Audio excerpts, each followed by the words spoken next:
बे समाव बीटीसीनि गाहाय मावफुं सोद्रोमा हाग्रामा महिलारि बिथांनिसिम मोनसे फिन जाथाय फोरमायथिदों। बे समाव बारग' एमसीएलए जय मुसाहारि बिथाङा बाथ्रा बुंथिदों जे बे समाव थांनाय समाव प्रमोद बर'नि समाव गोबां रायजो राजाफोरानो सान्थि गोजोनै संसार जालांनो हादोंमोन।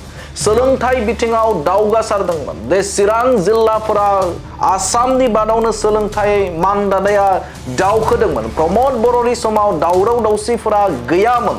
नाथाय बे समाव हाग्रामा महिलारि दैदेननायाव फिन आरोबाव दावराव दावसि जानायखौ बे समाव नुनो मोनदों होननानै बाथ्रा एबा अजद होदों जय मुसाहारि बिथाङा बाथ्रा बुंथिदों जे बे समाव हाग्रामा महिलारि बिथाङा थांनाय बिसायख'थियाव एबा बीटीसी बिसायख'थियाव बाथ्रा बुंथिदोंमोन। जों हारसिंनो सोरखार दागोन होननानै रादाय होदोंमोन। मुसलमान हारिनि ओनसोलफोराव बा मुसलमान हारिनि जे जायगाफोराव थांनानै बिसायख'थि फोसावदिंफोराव बेफोर बाथ्राखौ बुंथिदोंमोन जे हारसिंनो सोरखार दागोन, बीजेपीखौ बीटीसीनिफ्राय होखार हरगोन होननानै बाथ्रा एबा रादाय होदोंमोन। नाथाय जोबथायाव बिथांमोना 28टा मासि मोननानैबो बीजेपी राजखान्थि हान्जाजों लोगो जाहैबाय। जायनि थाखायनो मुसलमान हारिनि सुबुंफोरा बेबाराव बिथांमोननो बे समाव भट होआ होननानै बाथ्रा बुंथिदों। मानोना बे समाव UPPL राजखान्थि हान्जाया हारसिंनो गेलेदों आरो रायजो राजाफोरनि सिगांनि जे 5 बोसोर समाव रायजो राजाफोरखौ लानानै सोरखार सालायदोंमोन, गोजोनै सालायदोंमोन होननानै बाथ्रा बुंथिनायखौ नुनो मोनदों जय मुसाहारि बिथांखौ। 44 नं मानास बिधानसभा बियाबनि स्टेन्डिं कमिटि एबा बे समाव बिसायख'थि फोसावदिं मावख' बेखेवनायाव बेफोर बाथ्राखौ बुंनायखौ नुनो मोनदों बिथां जय मुसाहारि बिथांखौ। बिथांमोननि जिथु दाबि बिसोरना बिथांमोना एसे कनसेप्टआ रं दङ आरोखि। थांनाय मादाव बिथांमोना हारसिंनो बिजारि माबा कन्टेस्ट खालामदोंमोन नालाय बिथांमोना मुसलमान ओनसोलफोराव बुंदोंमोन आरोखि जोङो BPF हान्जाया हारसिङै BTC काउन्सिलाव गभर्नमेन्ट दागोन बिदि होनना बुंदोंमोन। खिन्थु बिथांमोना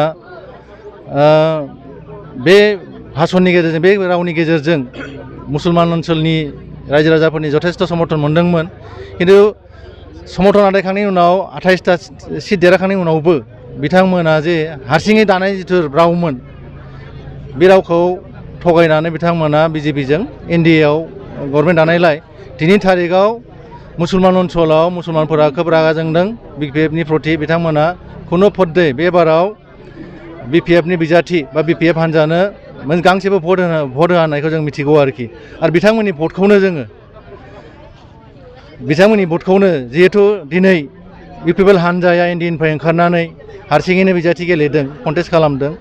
बिथांमोना जोंनो रादाय होदों नोंथांमोना थारैनो जुदि BJPआव मासाब जायाबा जों बुंदों जों मासाब जानाय खोथा गैया।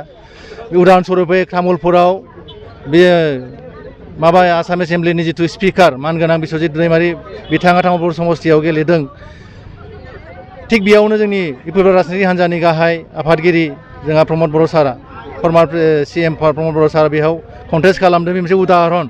दा बे बाथ्राखौ मुसलमान समाजा फोथायदों आरोखि। नङा थारैनो BJPजों बुजाफोरा गैला होननानै। बै लेखानो जिहेथु मुसलमान रायजो राजाफोरा BJP बिरोधी भटखौ खालामो नालाय बे बाराव जों हारसिं गेलेनायलाय जोंनि बिजाथि जौस्रां ब्रह्मनोनो UPPL हान्जायाव ट्रेक्टरनि सावगारियाव भट होनानै जागोनखौ जों फोथायदों आरोखि। Thank you.